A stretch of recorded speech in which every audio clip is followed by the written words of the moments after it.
So I'm back. We just finished Square-Enix's press conference, and it went well. I think it was just as good as Microsoft's, in all honesty. They didn't show as many games, but it was pretty good. Before we do that, the reason why you see Smash Bros. On your screen right now and why it's in round 2 is because I started this with the Ubisoft press conference. So we're going to have this play while I talk about it.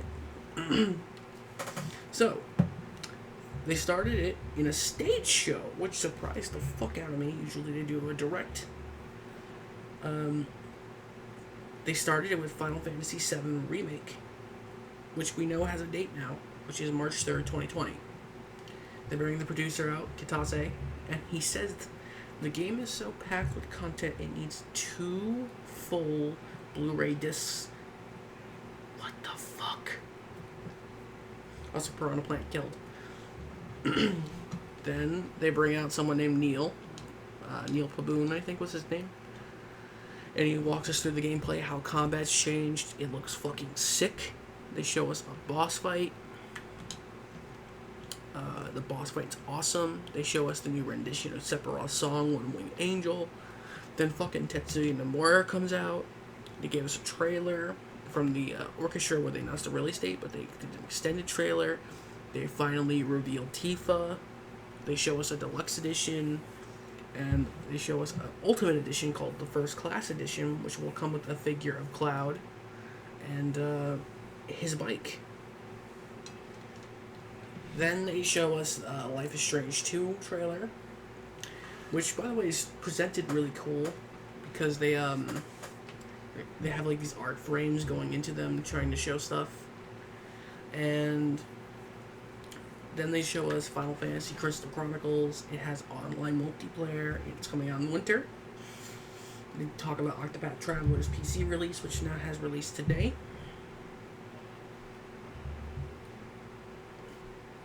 The Last Remnant Remastered is launching tonight on the Switch, which is fucking amazing. That's a great game. And is a kid you fucking killed. Dragon Quest XI-S. Oh, I skipped something. Dragon Quest Builders 2. They give us a trailer. There is a demo coming out on the 27th, and it comes out July 12th. Then Dragon Quest XI-S, which they give a trailer, and it's coming on the fall. It's coming on Switch.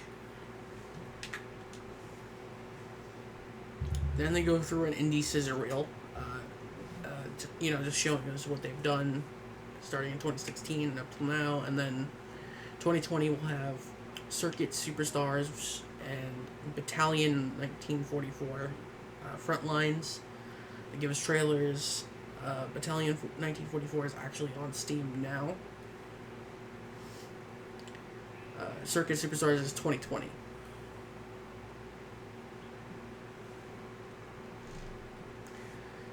Then they show us... This is the most throwaway piece of information the conference has, really.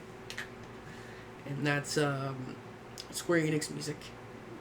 And it's just saying, oh, we're now on streaming devices, like on Apple Music, Amazon Prime Music, Spotify, stuff like that. Didn't really need to happen. Fucking robbed no one for the kill. To me, they could have just announced this in a tweet, and it would have been fine. Then they show us the KH3 Remind trailer for winter release, and it's the same trailer from the orchestra. There's nothing of value, really, in that trailer, because we already seen it. They could have left this out because we already knew it. Final Fantasy XIV Shadowbringers. They gave us a story trailer, and it's coming out July 2nd. And looks good, looks fun. I want to get more into Final Fantasy XIV, but the sub fee is what's keeping me away. I do own the game, but the sub fees keeps me out. And fuck, there goes my amiibo. Then they show us Dying Light 2. Quick little video about it. It's coming out in spring 2020. This was the only thing that got repeated from another conference, but it was a new snippet from a different game.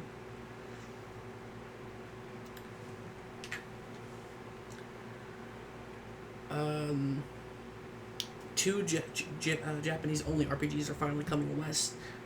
Both of them are from the Saga series, so we got Saga Scarlet and Romancing Saga 3, which that's pretty awesome to me that we're finally getting a release to these games. Oof, Sonic just got destroyed. Final Fantasy Brave Exvius, which is a mobile game, is getting a second game in the same universe called War of the Visions, and I'm surprised by this because it has Final Fantasy Tactics gameplay. Interesting. Please don't ruin it.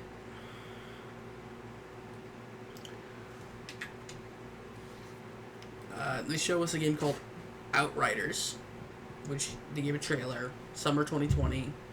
The guy that comes out for this is named Sebastian. Haha. There's a dev video on the game, but they don't tell us anything really about the game. They just say, oh, our team's working hard on it. They're the guys who make Bulletstorm and Gears of War Judgment. So, yeah.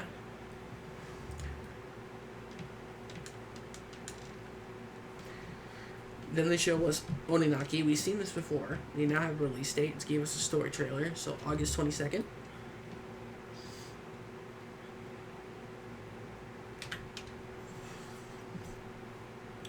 They finally announced to us Final Fantasy VIII is getting a remaster. It's coming sometime this year. There's no date, but it's coming this year. And then the last game of the show, which it was the Avengers Project game, Marvel's Avengers, which is now the final name of the game, Marvel's Avengers.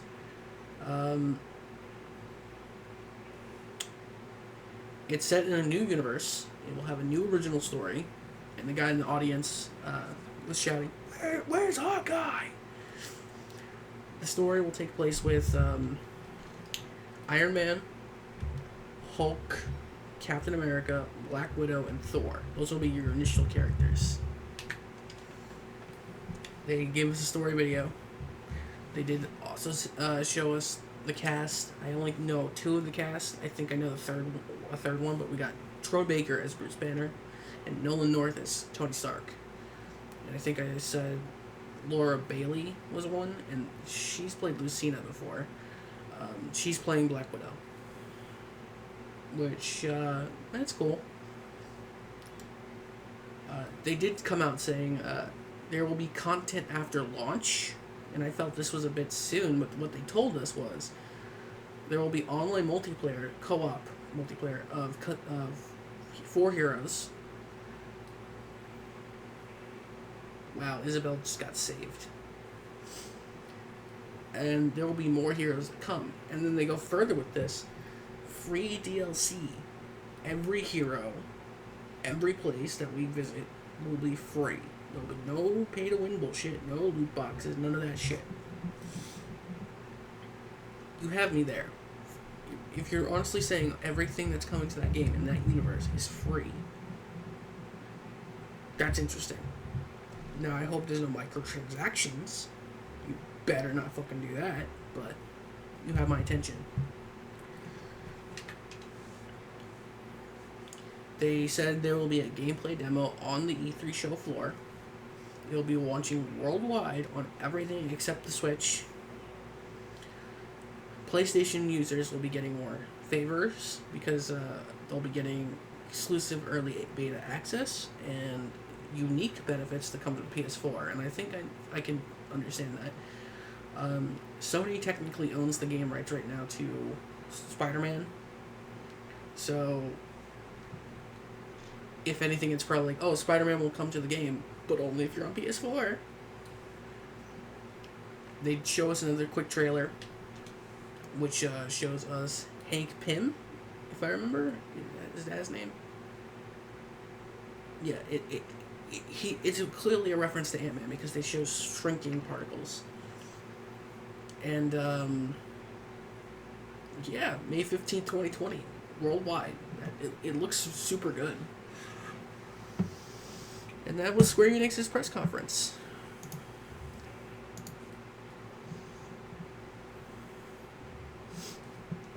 So, my thoughts overall were this: it was pretty good.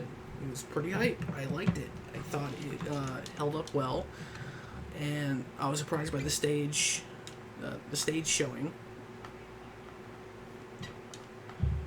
Let's just let the semi-final here go.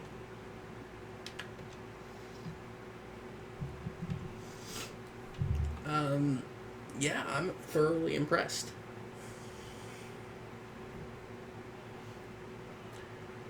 The only thing is, I felt that the Square Enix music, the Kingdom Hearts trailer, and the Dying Light part, I felt those were throwaways. Uh, that stuff I felt like they could have just said somewhere else, which they did for Kingdom Hearts' case. And Square Enix music, we found this out before.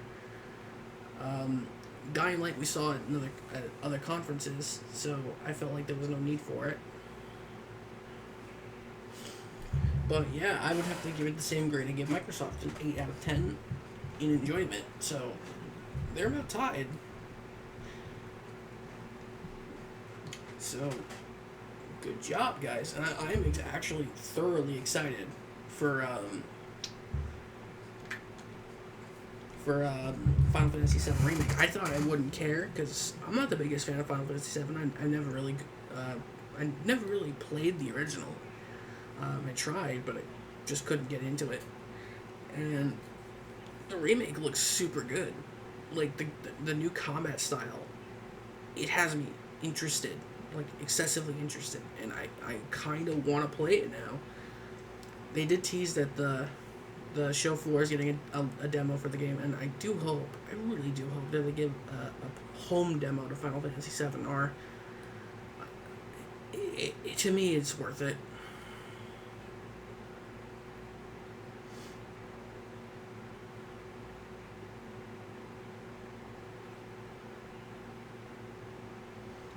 I'm just watching Richter get punted from getting.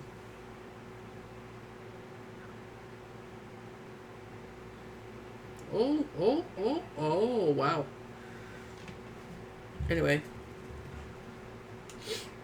Yeah, I'm excited to see where Final Fantasy VII Remake goes. And now, tomorrow, we've got Nintendo. And I am so goddamn ready for Nintendo. Like, holy fuck. Firstly, we got Smash is getting a DLC character. So, we know that there's going to be a announcement. And I can't wait to tell who's the winner. And not the winner, who gets that pick. I hope it's Sora. I'd be happy with Sora, Chrono Trigger's Chrono, or Dragon Quest's Erdrick. I won't be disappointed if it's not one of them, but yeah. That said, also, look, Shulk won again. I traded that amiibo way too good. Anyway, Animal Crossing is supposed to be getting something tomorrow because we know it's coming in 2019. There's just so much to look forward to, man. So much. So, that being said, I will see you guys tomorrow for, Nintendo. See you guys after the presentation. If you want to join me live and you're watching this before Nintendo goes on, 12 p.m. Eastern Standard, 9 a.m. Pacific Standard will be when Nintendo takes place, and I typically go 30 minutes to 15 minutes before the event. I turn my stream on, so yeah, I can't wait. Hope to see you guys there, and have a good one. Also, you can see Shulk one. Fuck yeah.